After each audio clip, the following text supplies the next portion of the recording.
Hello friends, எல்லோரும் எப்படி இருக்கீங்க? நல்லா இருக்கீங்களா? எல்லோரும் படிச்சுட்ருக்கீங்களா? இப்போ நம்ம 2 சூப்பரான ஒரு பிடிஎஃப் பற்றி தான் பார்க்க போகிறோம். இது வந்து சாய் சார் வந்து அவரோட டெலகிராம் சேனலில் வந்து அப்லோட் பண்ணியிருக்காங்க. எல்லோரும் வந்து சாரோட டெலகிராம் சேனலில் இருப்பீங்கன்னு நினைக்கிறேன். இல்லாதவங்க ஜாயின் பண்ணிக்கோங்க. இப்போ என்ன ஃபஸ்ட்டு பிடிஎஃப் என்ன பார்க்க போகிறோம் அப்படின்னு சொன்னால் 6th to 12th உள்ள புக்கில் உள்ள எல்லா இம்பார்ட்டன்ட் லெசன்ஸ்லாம் வந்து சார் வந்து என்னென்ன படிக்கணும், சிலபஸ் வைஸாக என்னென்ன படிக்கணும் அப்படிங்கிறத குறித்து கொடுத்துருக்காங்க. க்ரீன் கலரில் இருக்கிறது ரொம்ப மோஸ்ட் இம்பார்ட்டண்ட்டாக படிக்கணும், எல்லோ கலரில் இருக்கிறது கண்டிப்பாக படிக்கணும், ரெட் கலரில் இருக்கிறது கண்டிப்பாக படிக்க தேவையில்லை. இந்த பிடிஎஃப் வந்து நீங்கள் தயவுசெய்து பிரிண்ட் அவுட் போடாதீங்க. புக்கு இருந்தால் புக்கில் வந்து குறித்து வச்சுக்கோங்க. இதே மாதிரி நீங்கள் எல்லோ க்ரீன் அந்த மாதிரி கூட குறித்து வச்சுக்கலாம். இதில் வந்து கிட்டத்தட்ட 205 பேஜ் இருக்குது. இதை அவ்வளோத்தையும் நீங்கள் பிரிண்ட் அவுட் போட்டிங்கன்னா அது காஸ்ட் வேஸ்ட்டு தான். நீங்கள் வந்து ஜஸ்ட் ஒன் கிளாஸ் பார்த்துட்டு நீங்கள் அதை என்ன பண்ணிக்கோங்க, மென்ஷன் பண்ணி குறித்து வச்சுக்கோங்க. என்னென்னலாம் சிலபஸில் கவர் ஆகுதுன்னு சொல்லி பார்த்துட்டு குறித்து வச்சுக்கோங்க. ஒரு ½ அன் ஹவர் செலவு பண்ணுங்கள், தானே ஒரு 1 ஹவர் செலவு பண்ணுங்கள். செலவு பண்ணி குறித்து வச்சுக்கோங்க. இதில் வந்து சங்க இலக்கியத்துலேருந்து என்னென்ன கொஷின்லாம் கேட்டிருக்காங்க அப்படிங்கிறதையும் சார் வந்து மென்ஷன் பண்ணி காமிச்சிருக்காங்க. கிட்டத்தட்ட 2024 வரைக்கும் எல்லாமே இதில் மென்ஷன் பண்ணி காமிச்சிருக்காங்க. இது வந்து நமக்கு தமிழ் மட்டும் இல்லை, ஜிகேக்கும் ரொம்ப யூஸ்ஃபுல்லாக இருக்கும். ஏன் அப்படின்னு சொல்லி பார்த்தீங்க அப்படின்னா யூனிட் 3லேயும் வந்து நமக்கு தமிழ் வரலாறு, இலக்கிய வரலாறுன்னு சொல்லி நமக்கும் அதுலேருந்து கண்டிப்பாக கொஷின்ஸ் வரும். ஸோ நமக்கு வந்து இதுலேயுமே நமக்கு இப்போ எப்போ இருக்குது 10 + 20 30 கொஷின் இதுலேருந்தே நமக்கு கேட்பாங்கன்னு சொல்லி போட்டிருக்காங்க. அப்போ கிட்டத்தட்ட நமக்கு வந்து 115 கொஷின் நமக்கு தமிழ்லேருந்து தாராளமாக நம்ம படித்தா அடிச்சிடலாம். அந்த மாதிரி தான் இருக்கும். தயவுசெய்து இதை வந்து பார்த்துக்கோங்க, யூஸ் பண்ணிக்கோங்க. யாரும் இதோட யூசேஜ் தெரியாமல் இருக்காதீங்க. கண்டிப்பாக அது ரொம்ப யூஸ்ஃபுல்லாக இருக்கும். இப்போ பார்த்திங்கன்னா 2024 வரைக்கும் சார் என்ன பண்ணியிருக்காங்க, கொடுத்துருக்காங்க. இந்த பிடிஎஃப் ரொம்ப யூஸ்ஃபுல்லாக இருக்கும். டெய்லி ஒரு 10 பேஜாக என்ன பண்ணிக்கோங்க, பார்த்துக்கோங்க. செகண்ட் பிடிஎஃப் என்ன பார்க்க போகிறோம் அப்படின்னு சொல்லி சொன்னால், மேம் வந்து இப்போ வந்து டெஸ்ட் வச்சிட்ருக்காங்க. நீங்கள் வந்து ஜிகே இன்னும் படிக்கலை அப்படின்னு சொல்லி சொன்னால் ஃபஸ்ட்டு வந்து குட்டி குட்டி லெசனாக தான் இப்போ வந்து லோ ஸ்டாண்டர்ட்லேருந்து டெஸ்ட் வச்சிட்ருக்காங்க. டெய்லி ஒரு 20 கொஷின் கேட்குறாங்க. அதோட பிடிஎஃப் வந்து சாரோட சேனலில் கொடுத்துருக்காங்க. நீங்கள் போய் செக் பண்ணி பார்த்துக்கோங்க. டெய்லி 20 கொஷின் மதியம் வந்து மேம் கேட்குறாங்க. இப்போ நீங்கள் இது வரைக்கும் இதை பார்க்கல அப்படின்னு சொல்லி சொன்னீங்கன்னா இனிமேலாவது ஃபாலோ பண்ணுங்கள். முடிஞ்சது ஒரு 5 டே 6 டே முடிஞ்சிருக்கும். அதெல்லாம் விட்டுருங்க. இனிமேல் நடக்கக்கூடாதையாவது பார்த்துக்கோங்க. இப்போ டைம் இருந்துச்சுன்னா மீதி உள்ள பேலன்ஸ் இருக்கிறது நீங்கள் என்ன பண்ணிக்கோங்க, முடிச்சுக்கோங்க.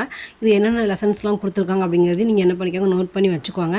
சப்போஸ் உங்களுக்கு டெஸ்ட் அட்டன் பண்ண முடியல, நீங்கள் படிக்கலை அப்படின்னா உங்களுக்கு எப்போ டைம் கிடைக்கும் அப்போ படிச்சுட்டு அது ஒரு டைம் வந்து கிளான்ஸ் பண்ணி பார்த்துக்கோங்க. ரொம்ப யூஸ்ஃபுல்லாக இருக்கும். சாரோட சேனல் நீங்கள் டெலகிராமில் ஜாயின் பண்ணலாம், கண்டிப்பாக ஜாயின் பண்ணிக்கோங்க. ரொம்ப யூஸ்ஃபுல்லாக இருக்கும். எல்லா பிடிஎஃப்மே அதில் நிறைய கொடுத்துருக்காங்க சார். அதுக்கப்புறம் நம்ம ரொம்ப யூஸ்ஃபுல்லாக இருக்கக்கூடிய ஒரு 50 இலக்கணம் டாபிக் உள்ள பிடிஎஃப் தான் பார்க்க போகிறோம். இது ரொம்ப மோஸ்ட் எல்லாருக்கும் ரொம்ப யூஸ்ஃபுல்லான ஒரு பிடிஎஃபாக இருக்கும். இதை பிரிண்ட் அவுட் போடுறதாலும் போட்டுக்கோங்க. அப்படி பிரிண்ட் அவுட் போட முடியல அப்படின்னு சொன்னால் இதில் என்ன இருக்குது அப்படின்னு சொன்னால் 6th அதுலேருந்து நமக்கு என்னென்ன இலக்கணம் டாபிக் என்னென்ன கவர் ஆகுதோ, சிலபஸ் படி, முக்கியமாக சிலபஸ் படி நியூ சிலபஸில் என்னென்ன கவர் ஆகுதோ அது எல்லாமே சார் வந்து கரெக்டாக கொடுத்துருக்காங்க. ஓல்டு நியூ, ஓல்டுக்கு ஓல்டு, சார் சொல்கிற மாதிரி ஓல்டுக்கு ஓல்டு அப்படிம்பார்லே அதே மாதிரி ஓல்டுக்கு ஓல்டு, அந்த மாதிரி எல்லா இதுவுமே இணைச்சி கொடுத்துருக்காங்க. கிட்டத்தட்ட 50 டாபிக் இருக்குது. இதில் நீங்கள் வந்து இப்போ நீங்கள் ஒரு பிளான் பண்ணி படிங்க, ஓகேவா? இப்போ இதில் 736 பேஜ் இருக்குது. கிட்டத்தட்ட 50 டாபிக் இருக்குது. இந்த 50 டாப்பிக்கை நீங்கள் அடுத்த இப்போ கால்ஃபர் வந்து இப்போ ஏப்ரலில் ரிலீஸ் பண்ணிடுவாங்க. 20ஆம் தேதிக்கிட்ட ரிலீஸ் பண்ணுவேன்னு சொல்லியிருக்காங்க. டெய்லி 2 டாபிக், 50 டாபிக் இருக்கா, டெய்லி 2 டாபிக், 25 நாள் கணக்கு பண்ணிக்கோங்க. இந்த ஏப்ரலில் முடிக்கணும் அப்படிங்கிற மாதிரி பிளான் பண்ணிவிட்டு டெய்லி பார்த்து அதை வந்து நோட் பண்ணி வச்சுக்கோங்க. ஏற்கனவே உங்கள்கிட்ட ஓல்டு புக்கு இருக்கும், நியூ புக்கும் இருக்கும்.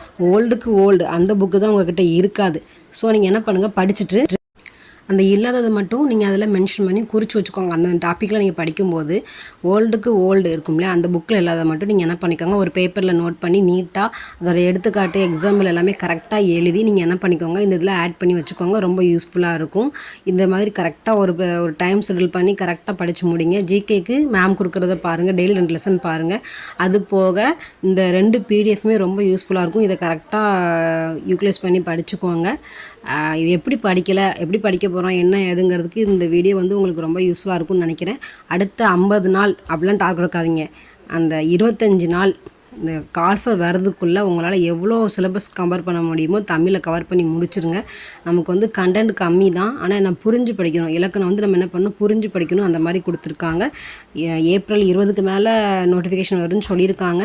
நீங்கள் வந்து எந்த அளவுக்கு சீக்கிரம் முடிக்க முடியுமோ அந்த அளவுக்கு என்ன பண்ணிக்கோங்க, எல்லாமே முடிச்சுக்கோங்க. சார் வந்து திங்கக்கிழமையிலேருந்து ஜிகேக்குமே வந்து ஷார்ட்கட்லாம் நிறைய சொல்ல போகிறோம் அப்படின்னு சொல்லி வீடியோ போட்டிருந்தாங்க. எல்லோரும் பார்த்துருப்பீங்கன்னு நினைக்கிறேன்.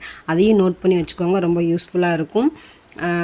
தொடர்ந்து ஃபாலோ பண்ணுங்கள். அப்போ தான் நமக்கு வந்து தொடர்ச்சியாக நம்ம ஃபாலோ பண்ணால் தான் நம்மளால் வெற்றி அடைய முடியும்.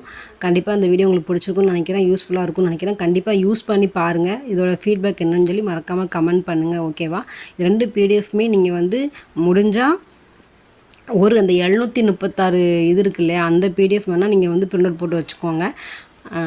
பார்த்துக்கோங்க, உங்களோட இதை பார்த்துட்டு பிரிண்ட் போடுங்க. இல்லைனா நீங்கள் புக்கிலே என்ன பண்ணிக்கோங்க, நோட் பண்ணி எக்ஸாம்பிள் மட்டும் நோட் பண்ணி வச்சுட்டு படிச்சுக்கோங்க. தயவுசெய்து இனிமேல் டயத்தை வேஸ்ட் பண்ணாதீங்க. என்ன பண்ண போகிறோம் நீங்கள் வேஸ்ட் பண்ணாதீங்க. டெய்லி ஒவ்வொரு மேக்ஸ் டாபிக் வந்து பாருங்கள். ஒரு வாரத்துக்கு ஒரு டாபிக் சொல்லி பார்த்து மேக்ஸை கம்ப்ளீட் பண்ணுங்கள். நமக்கு தமிழும் மேக்ஸும் மட்டும் தான் நமக்கு நல்ல வந்து இன்க்ரீஸ் பண்ணால் தான் நமக்கு வந்து கவுன்சிலிங்கில் நம்ம ஃபஸ்ட் டேயே போக முடியும். அதே மாதிரி ஜிகே பொறுத்த மட்டும் எக்கனாமிக்ஸ், பாலிட்டி, ஹிஸ்ட்ரி, அதுக்கப்புறம் யூனிட் 6 லாஸ்ட்டாக இருக்கு இல்லையா, தமிழ் வரலாறு சமூகம், அது மட்டும் இந்த அதாவது ஜாகிரஃபியும் சயின்ஸையும் விட்டுட்டு மற்ற எல்லாத்தையுமே என்ன பண்ணிக்கோங்க, கவர் பண்ணிக்கோங்க. என்னென்ன சிலபஸில் கவர் ஆகுதோ அதை புக்கை வச்சு சிலபஸில் கவர் ஆகுற டாபிக் ஃபுல்லாக படித்து பார்த்துக்கோங்க. டயத்தை வேஸ்ட் பண்ணாமல் படிங்க. எதுனாலும் டவுட்னால் கமெண்ட் பண்ணுங்கள். தேங்க்யூ.